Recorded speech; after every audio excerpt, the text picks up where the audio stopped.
ತೋರಿಸ್ತೀನಿ ಒಂದು. Last time ನಾವಿದೇ ನಯನ ರಂಗಮಂದಿರ ರವೀಂದ್ರ ಕಲಾಕ್ಷೇತ್ರ ಆವರಣ ಬಿಲ್ಡಿಂಗಲ್ಲಿ ನಾವು ಸಾಂಸ್ಕೃತಿಕ ಕಾರ್ಯಕ್ರಮ ಮಾಡಿದಾಗ ಪುಟ್ಟ ಮಕ್ಕಳು ಅವ್ರಿಗೆಲ್ಲ ಒಂದು ಹಾಲು ಮಾಡಿಕೊಡ್ಬೇಕು, ಹಾಲು ಬಿಸಿ ಮಾಡಿಕೊಟ್ಟು ಮಕ್ಕಳಿಗೆಲ್ಲ ಕೊಡಿಸ್ಬೇಕಂತ ನಾವು ಇಲ್ಲಿ ನಾವೇನು ಮಾಡಿದ್ವಿ, ಮಕ್ಕಳಿಗೆ ತಂದಿಲ್ಲೇ ಬಿಸಿ ಹಾಲು ಮಾಡಿಕೊಡೋಣ ಅಂತ ನಾವು ಇಲ್ಲಿ ಇಟ್ಕೊಂಡು ಮಾಡಬೇಕಾದ್ರೆ ನಮಗಿಲ್ಲಿ ತುಂಬ ತೊಂದರೆ ಕೊಟ್ಟರು.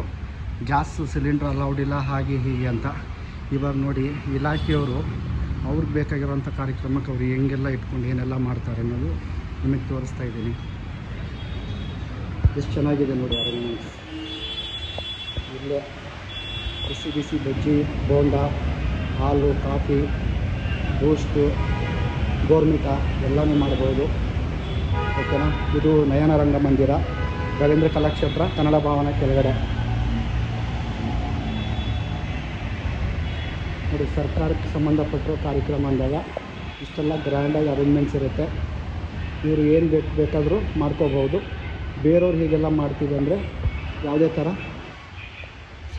ಸೌಲಭ್ಯಗಳು ಕೊಡಲ್ಲ.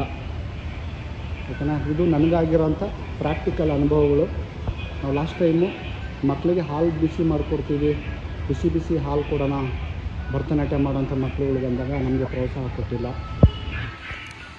ಇದು ಇಲಾಖೆಯವ್ರಿಗೊಂದು ರೀತಿ, ಬೇರೆಯವ್ರಿಗೊಂದು ರೀತಿ ಮಾಡ್ತಾರೆ. ಇದಕ್ಕೆ ನೀವೇ ಉತ್ತರ ಹೇಳಬೇಕು, ಸರಿನಾ. ಇನ್ನೊಮ್ಮೆ ತೋರಿಸ್ತಾ ಇದ್ದೀನಿ, ಓಕೆನಾ. ನೋಡಿ ಬಿಸಿ ಹಾಲು